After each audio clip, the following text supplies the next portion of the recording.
Hello साथियों, सभी को राधे राधे, जय श्री कृष्णा।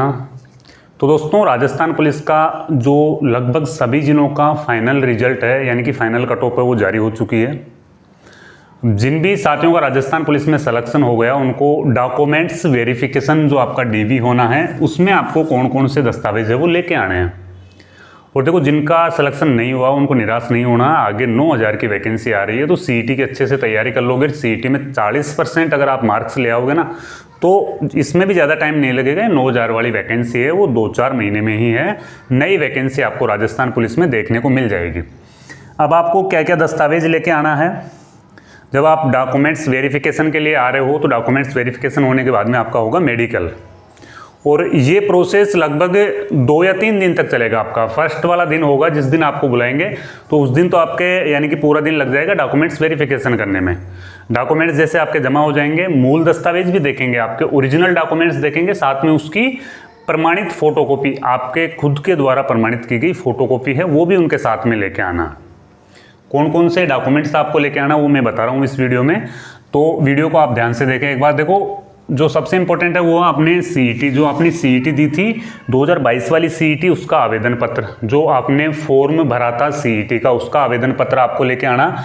साथ में ही आपने जो फॉर्म भरा था ना कांस्टेबल भर्ती 2023 का, इस वैकेंसी का फॉर्म भरा था, उसका भी आवेदन पत्र, यानी कि सीईटी और कांस्टेबल भर्ती दोनों का आवेदन पत्र जो आपने फॉर्म भरा था, उसकी हार्ड कॉपी आपको लेके आनी है।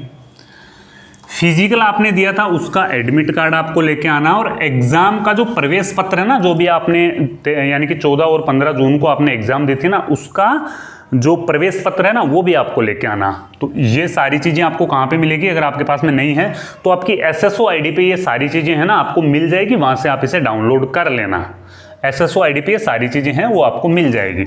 उसके साथ में आपको लेके आना आपकी शैक्षणिक योग्यता। आपने 10वीं की मार्कशीट भी लेके आना है, 12वीं की मार्कशीट भी लेके आना, और उसके साथ में आपने जो भी आपने BA कर रखी है, MA कर रखी है, BEd कर रखी है, जो भी आपने कर रखा ना, वो साथ में लेके आना। अब मान लो आप 10वीं और 12वीं के लिए आओगे और ये नहीं लेके आओगे ना, तो ये क्या है, फिर आपकी SR में एंट्री नहीं होगी। जो आपका सर्विस रिकॉर्ड होगा ना, उसमें ओनली फॉर आपको 12वीं पास ही माना जाएगा। तो ये चीज़ें भी आपको लेके आना भाई। BA, MA और आपके पास में और जैसे BTech वगैरह है ना, जो भी आपके पास में एक्स्ट्रा चीज़ें, वो सारी चीज़ें आपको लेके आना। आयु प्रमाण पत्र, अब इसकी देखो जरूरत नहीं है। आयु प्रमाण पत्र क्या है कि 10वीं की मार्कशीट से ही वेरीफाई है ना, वो कर लेंगे। तो आयु प्रमाण पत्र की जरूरत नहीं है, 10वीं की मार्कशीट से वेरीफाई आयु प्रमाण पत्र है वो कर लेंगे। जाति प्रमाण पत्र, देखो ये जाति प्रमाण पत्र है ना, ये जाति प्रमाण पत्र एक होता है सेंटर वाला और एक होता है स्टेट वाला। यानी सेंटर वाला जाति प्रमाण पत्र आपको नहीं लेके आना, आपको लेके आना राज्य वाला जाति प्रमाण पत्र। सभी कैटेगरी वाले EWS, MBC, OBC, SC, ST, ये सभी कैटेगरी वाले जाति प्रमाण पत्र विशेष तौर पे लेके आए भाई, और ये राज्य वाला होना चाहिए। सरकारी कर्मचारी हैं तो अनापत्ति, अगर आप पहले से कोई गवर्नमेंट सर्विस में हो तो वहां से अनापत्ति आपको प्रमाण पत्र लेके आना है भाई। विभाग को कोई आपत्ति नहीं है आपको पुलिस ज्वाइन करने पर। चरित्र प्रमाण पत्र आपको 3 लेके आने। कितने लेके आने? 3 चरित्र प्रमाण पत्र लेके आने टोटल।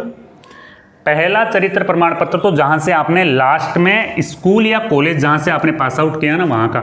मान लो आपने BA की है तो BA आपने कौन सी कॉलेज से पास आउट किया है, वहां का चरित्र प्रमाण पत्र ले आना। फिर स्कूल वाला आप है जो मत लाना, BA वाला ले आना। अगर आपने ओनली फॉर 12वीं पास की है तो यहाँ इस सिचुएशन में आप है वो स्कूल वाला चरित्र प्रमाण पत्र बनवा लेना। साथ में 2 सरकारी गवाह, जो 2 सरकारी गजेटेड ऑफिसर्स होते हैं, उनसे आपको 2 चरित्र प्रमाण पत्र है ना, वो एक्स्ट्रा और बनवा के लाना है। अगर आपने ड्राइवर से फॉर्म भरा है तो ड्राइविंग लाइसेंस आपको लाना है। विशेष योग्यता आपके पास में NCC है, या आपने जो भी होमगार्ड वगैरह आपने कर रखा है, होमगार्ड में आप पहले से थे तो उसका एक सर्टिफिकेट आपको लाना है। NCC आपके पास में है, या जो भी आपके पास में एक्स्ट्रा डिग्री है ना, वो विशेष योग्यता प्रमाण पत्र लाना है। अगर आप विवाहित है तो विवाह प्रमाण पत्र आपको लाना है। मूल निवास प्रमाण पत्र आपको लेके आना है। आधार कार्ड और पैन कार्ड, 2 ID भी आपको साथ में लेके आनी है। आधार कार्ड के साथ में पैन कार्ड भी लेके आना है। 10 रंगीन फोटोएं लेके आनी है। और आपराधिक गतिविधियों में लिप्त नहीं होने के संबंध में प्रमाण पत्र, यानी कि एक आपको है ना एक आपको स्टाम्प ये लिख के लेके आना है, और पुलिस वेरिफिकेशन, अगर आप घर बैठे हैं ना, पुलिस वेरिफिकेशन के लिए ऑनलाइन आवेदन कर सकते हो। फिर उसके बाद में आपको थाने पे जाके बताना है कि सर मेरा राजस्थान पुलिस में सिलेक्शन हो गया, तो तुरंत है ना जो भी आपका रिकॉर्ड है ना वो सारे रिकॉर्ड चेक कर देंगे, और एक पुलिस वेरिफिकेशन है ना वो सर्टिफिकेट आपको बना के दे देंगे। तो ये सारी चीज़ें अभी लेके आना, क्योंकि डॉक्यूमेंट्स वेरीफाई अभी हो रहा है, तो पुलिस वेरिफिकेशन भी अभी चाहिएगा आपको, है ना। तो ये सारी चीज़ें आपको लेके आनी, और इनमें 2-3 चीज़ें अगर कोई छूट गई हो तो ये है ना, जो साइड में मैंने यहाँ पे ये फोटो लगा रखी है, इसमें आप देख लो, कुछ एक आध चीज़ें अगर इसमें छूट गई हो तो वो आप इसे विशेष तौर पे देख लो। बाकी मूल रूप से यही चीज़ें आपको है ना वो चाहिए। ये भी डॉक्यूमेंट्स वेरिफिकेशन होने के बाद में आपका मेडिकल होगा, और मेडिकल के ऊपर भी मैंने ऑलरेडी एक वीडियो आपके लिए पहले से बना रखा है, उस वीडियो को आप देख लो। मेडिकल के ऊपर भी मैंने अभी 8-10 दिन पहले एक वीडियो बनाया था, तो उसको आप देख लो। तो डॉक्यूमेंट्स एक बार आप कंप्लीट कर लो, क्योंकि ज़्यादा टाइम नहीं बचा, 4-5 दिन का टाइम बचा होगा। काफ़ी ज़िले वाले हैं वो बहुत जल्दी बुला रहे हैं, मंडे तक आप आ जाओगे। जिस भी ज़िले से आप सेलेक्ट हुए हो वहाँ तक आप मंडे तक आप आ जाओगे। तो डॉक्यूमेंट्स है ना वो फटाफट आप कलेक्ट कर लो अपने। जय हिंद, वंदे मातरम।